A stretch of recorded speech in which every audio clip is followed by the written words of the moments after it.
मेरा नाम सचिन है। मैं एक मिडिल क्लास फैमिली से हूँ। यह बात उन दिनों की है जब मैं कॉलेज में पढ़ाई कर रहा था। मेरा स्वभाव खुशमिजाज था और मैं शायद ही कभी गुस्सा करता था। हर किसी से हंसते मुस्कुराते बात करना मेरी आदत थी। मैं अपनी 4 बहनों का इकलौता भाई था और घर में सभी मुझसे बहुत प्यार करते थे। घर वालों को मुझसे ढेरों उम्मीदें थीं और मेरी जिंदगी खुशी खुशी बीत रही थी। कॉलेज में सब कुछ ठीक चल रहा था जब अचानक मेरी जिंदगी में एक लड़की आई जिसने मेरी बेरंग दुनिया को जैसे रंगों से भर दिया। यह सिर्फ एक लड़की नहीं थी बल्कि मेरे जीवन का सुकून थी। पहली बार हमारी मुलाकात कॉलेज के एक फंक्शन की तैयारी के दौरान हुई। संयोग से हमारी टक्कर हो गई और उसे देखते ही मैं मानो दीवाना हो गया। वह इतनी खूबसूरत थी कि मेरी नजरें उससे हट ही नहीं रही थीं।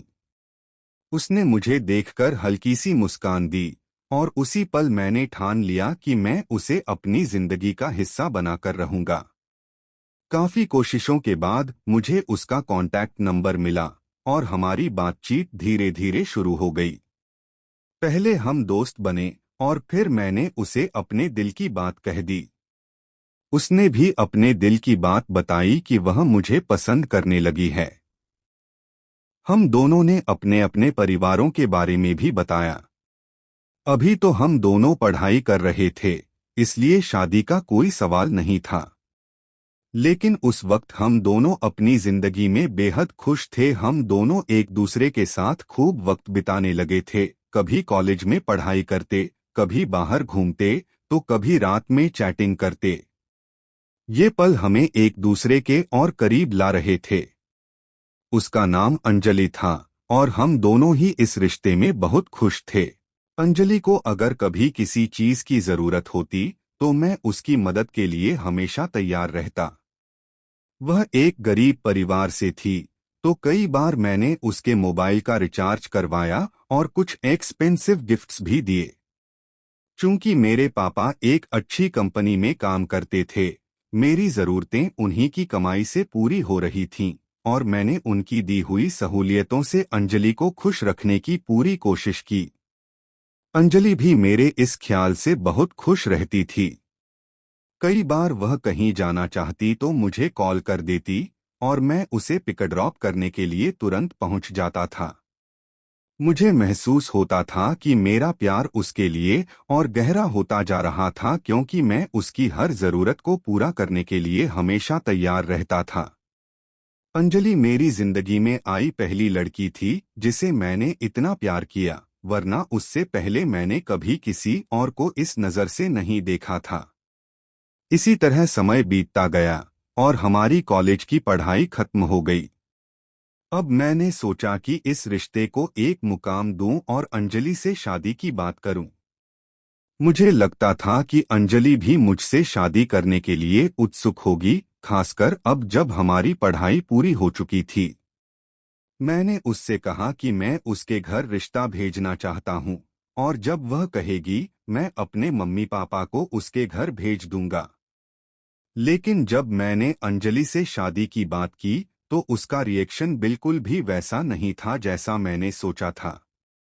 उसने मेरी बात को इग्नोर किया और हर बार शादी की बात को टाल देती।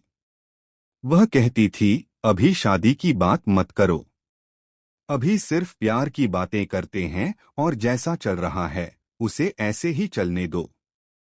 जब हमारे घर वाले हमसे शादी के लिए कहेंगे तब हम उन्हें अपनी पसंद बताएंगे। अंजलि के इस तरह के रिएक्शन से मैं अंदर से आहत और थोड़ा परेशान भी हो गया था। वह जिस तरह मुझे चुप होने के लिए कहती थी, मैं वैसा ही कर लेता था। अंजलि के प्रति मेरा प्यार इतना गहरा था कि जब भी वह मुझे शादी की बात पर टालती, मैं चुप रह जाता। लेकिन कहीं न कहीं मेरे अंदर डर भी बैठा था कि कहीं वह मुझसे दूर न हो जाए। कई बार मैंने उससे कहा कि मैं अपने माता पिता को उसके घर रिश्ता भेजने के लिए कह दूं, ताकि उसके घर वाले उसके लिए कहीं और रिश्ता न देखें। लेकिन अंजलि हमेशा कहती कि शादी की कोई जल्दी नहीं है। उसने कहा था कि हमारे पास 2 साल का वक्त है और वह 2 साल बाद अपने घर वालों को सब कुछ बता देगी। उसने यह भी कहा कि चूंकि मेरी नौकरी नहीं लगी थी, इसलिए वह फिलहाल अपने घर वालों को हमारे बारे में नहीं बता सकती। अंजलि की इस बात ने मुझे और भी मेहनत करने की प्रेरणा दी और आखिरकार 2 महीने बाद मेरी नौकरी लग गई। इस खबर को सुनकर वह भी बहुत खुश हुई। मैंने उससे कहा कि अब मैं अपने माता पिता को उसके घर रिश्ता भेजने की बात कर सकता हूँ, लेकिन इस बार भी उसने मुझे टाल दिया। उसने कहा कि पहले नौकरी लगने की खुशी में एक सेलिब्रेशन करते हैं। उसने मुझसे शॉपिंग करने की इच्छा जताई और मैं उसे शॉपिंग कराने के लिए ले गया। इस तरह महीने के अंत में मेरी सैलरी आने पर भी मैंने उसे कई महंगे गिफ्ट्स दिए और उसे अच्छे रेस्टोरेंट में ले जाकर खाना खिलाया।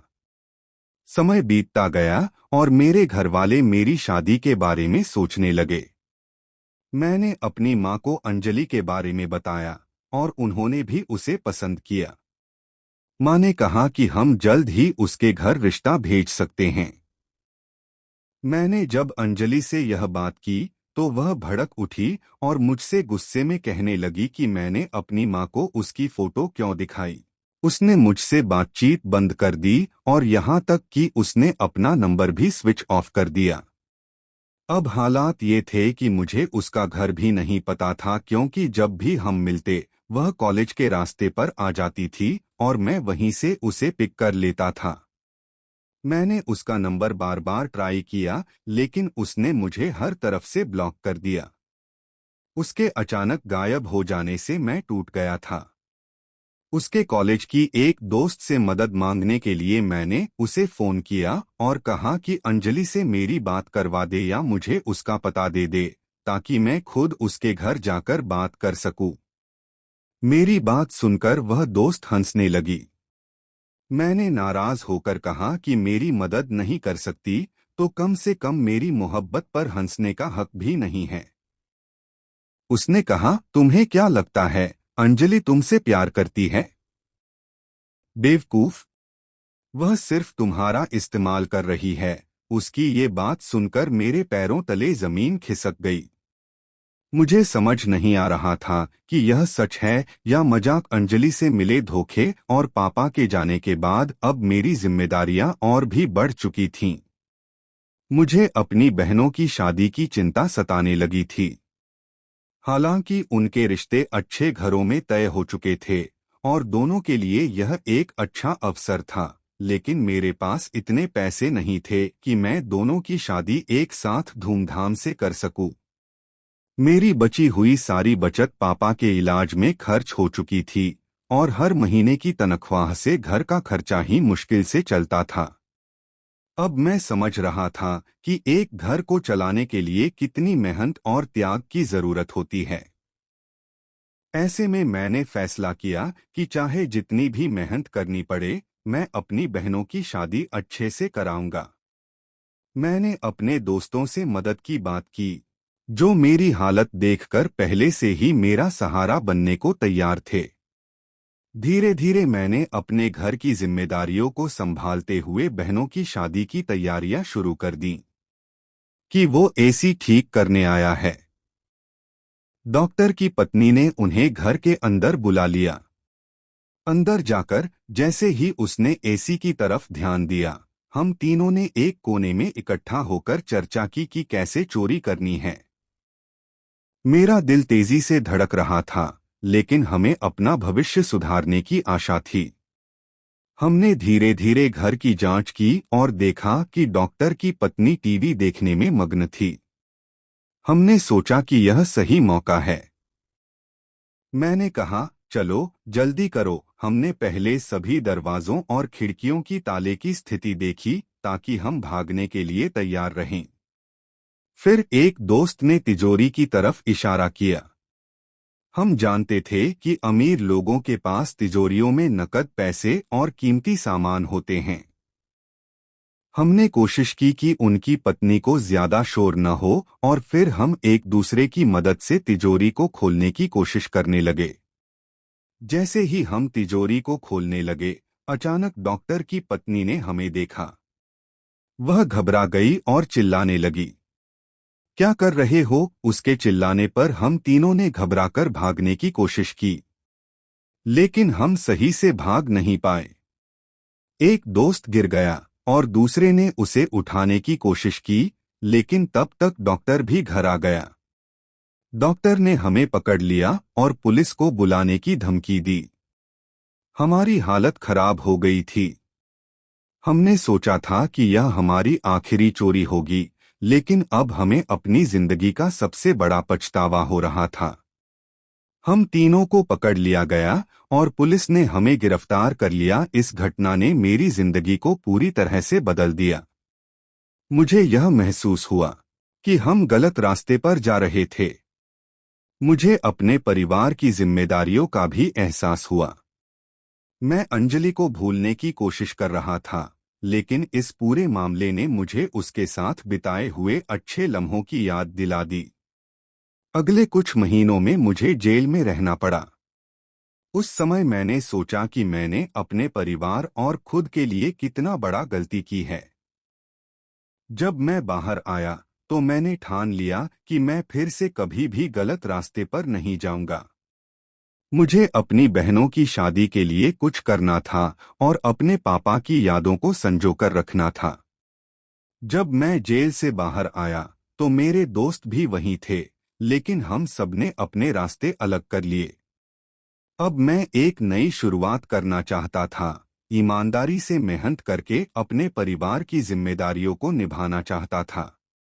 मेरी जॉब में भी कुछ मुश्किलें आईं, लेकिन मैंने हार नहीं मानी। मैंने खुद को समझाया कि मैं अंजलि के बिना भी जी सकता हूँ। मुझे खुद को साबित करना था और अपनी बहनों की शादी के लिए पैसे जमा करने थे। धीरे धीरे मैंने अपनी जिंदगी को पटरी पर लाना शुरू किया, लेकिन अंजलि की यादें हमेशा मेरे दिल में बसी रहीं। कभी कभी मुझे लगता था कि क्या वह अब भी मुझसे प्यार करती है या नहीं, लेकिन मैंने अपने काम पर ध्यान केंद्रित किया और अपने परिवार की जिम्मेदारियों को निभाने लगा। जिंदगी में आगे बढ़ने के लिए मुझे अपने अतीत से सीख लेनी थी।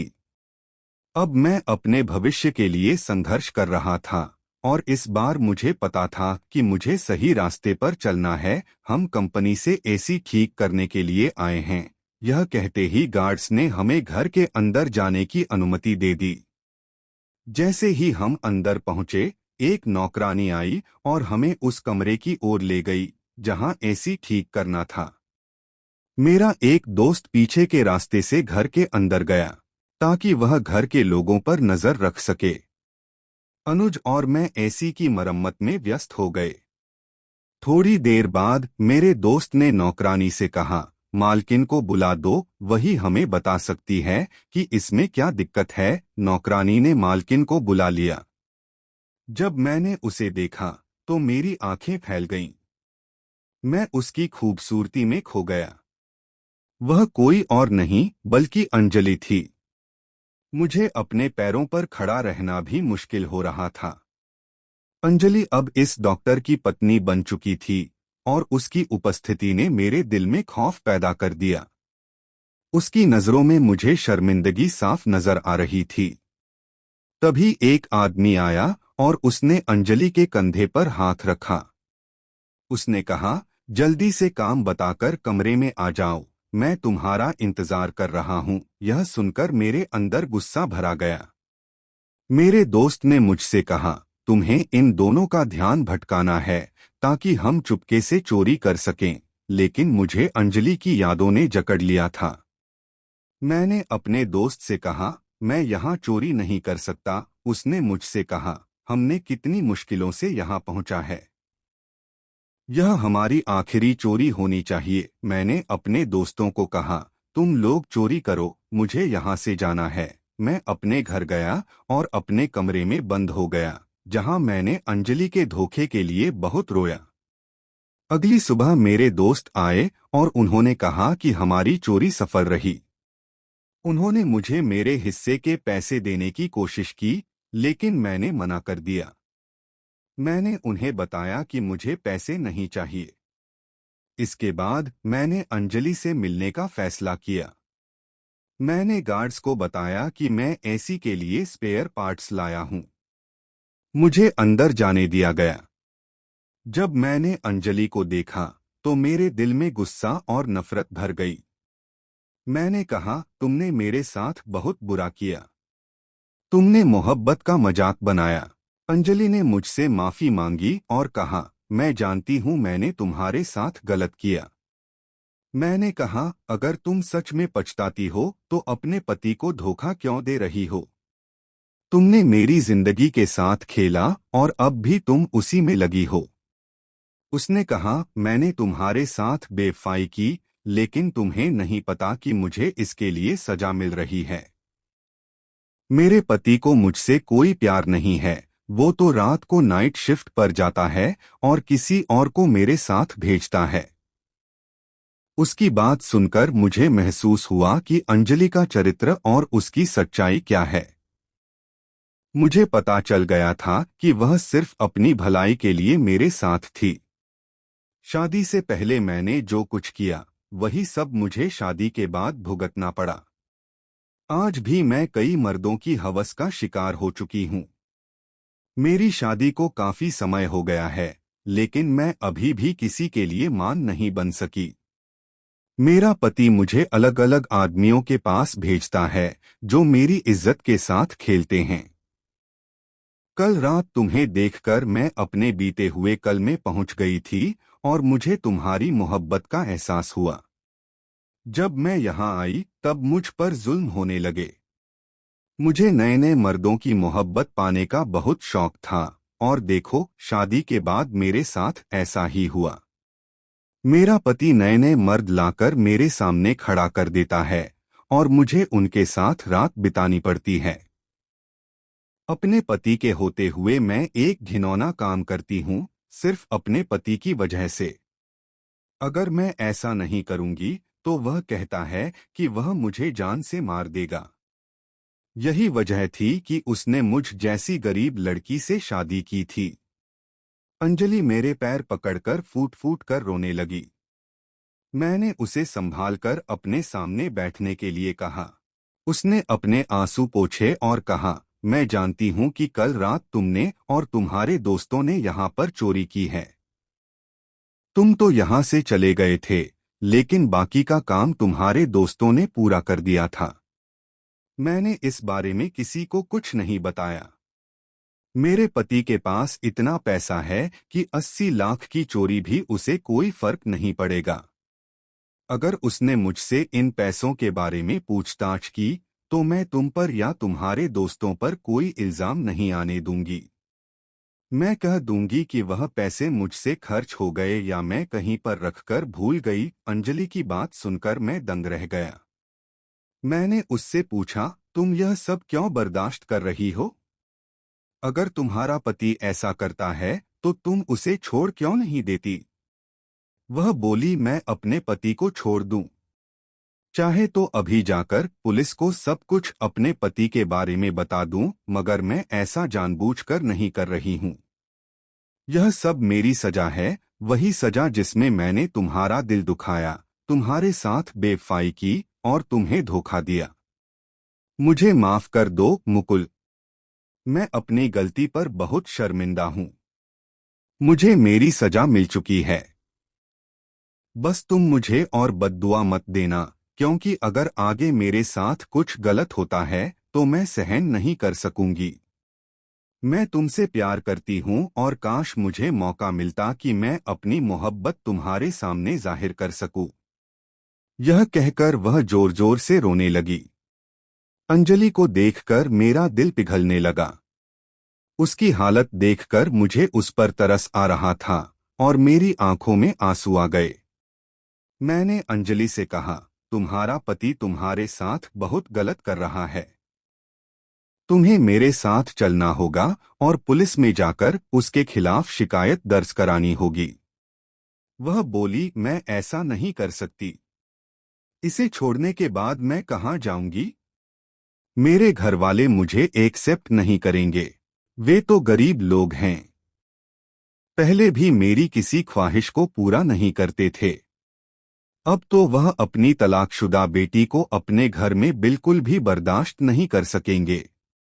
शायद इसी गरीबी ने मुझे लालची बना दिया। मैंने कहा, मैं तुम्हें अपना आंगा तुम्हारे साथ शादी करूंगा। अगर अब की बार तुम मेरे साथ बेवफाई ना करो तो मैं तुम्हें दुनिया की सारी खुशियां दूंगा। अंजलि कहने लगी कि तुमने सोच भी कैसे लिया कि इतनी बड़ी सजा भुगतने के बाद भी मैं तुम्हें दोबारा से धोखा दे सकती हूँ। मैंने कहा, तो फिर अभी चलो मेरे साथ, हम दोनों पुलिस स्टेशन चलते हैं। पहले तो अंजलि काफी देर तक सोच विचार करती रही और फिर उसके बाद वह मेरे साथ पुलिस स्टेशन चली गई। वहां जाने के बाद अंजलि ने अपने पति के नाम की रिपोर्ट दर्ज करवा दी। 2 दिन बाद जैसे ही अंजलि का पति घर आया तो अंजलि के पति को अरेस्ट कर लिया गया था और सबूत के तौर पर अंजलि का मेडिकल चेकअप करवाया गया था, जिसमें यह बात साफ जाहिर हो रही थी कि अंजलि के साथ गलत काम सिर्फ एक मर्द ने नहीं बल्कि काफी सारे मर्दों ने किया था और ऐसा सिर्फ उसके पति ने करवाया था। अंजलि ने जो अपने पति पर आरोप लगाए थे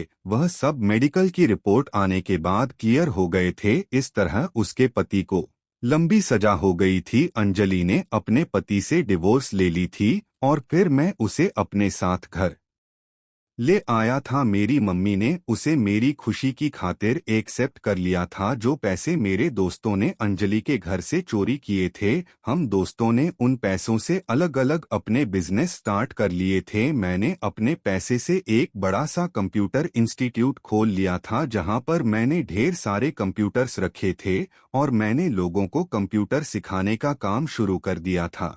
मेरे पास काफी सारे लोग कंप्यूटर सीखने के लिए आते थे। वैसे भी मैं काफी पढ़ा लिखा था और 2-3 कोर्स भी मुझसे आते थे। मेरी पत्नी भी काफी पढ़ी लिखी थी, इसलिए हम दोनों पति पत्नी ने मिलकर अपने इंस्टीट्यूट को चलाया था। अब हम दोनों कामयाब हो गए थे। कुछ समय बाद मैंने अपनी बहनों की शादी भी करवा दी थी। मेरे लिए सबसे बड़ी खुशी की बात यह है कि मुझे मेरी मोहब्बत वापस मिल गई। अंजलि अब बिल्कुल भी वैसी नहीं है जैसे वह पहले हुआ करती थी, बल्कि अब वह मेरी बहुत कदर करती है और मुझसे बहुत प्यार करती है। हम दोनों मेहनत करके अपना घर चला रहे हैं और भगवान की कृपा से सब कुछ बिल्कुल ठीक चल रहा है। दोस्तों, उम्मीद करती हूँ आपको हमारी कहानी पसंद आई होगी। कहानी पसंद आई है तो वीडियो को लाइक करें, चैनल पर नए हैं तो चैनल को सब्सक्राइब करें और हाँ, नोटिफिकेशन बेल को जरूर दबाएं ताकि अगली अपडेट सबसे पहले आपको मिले।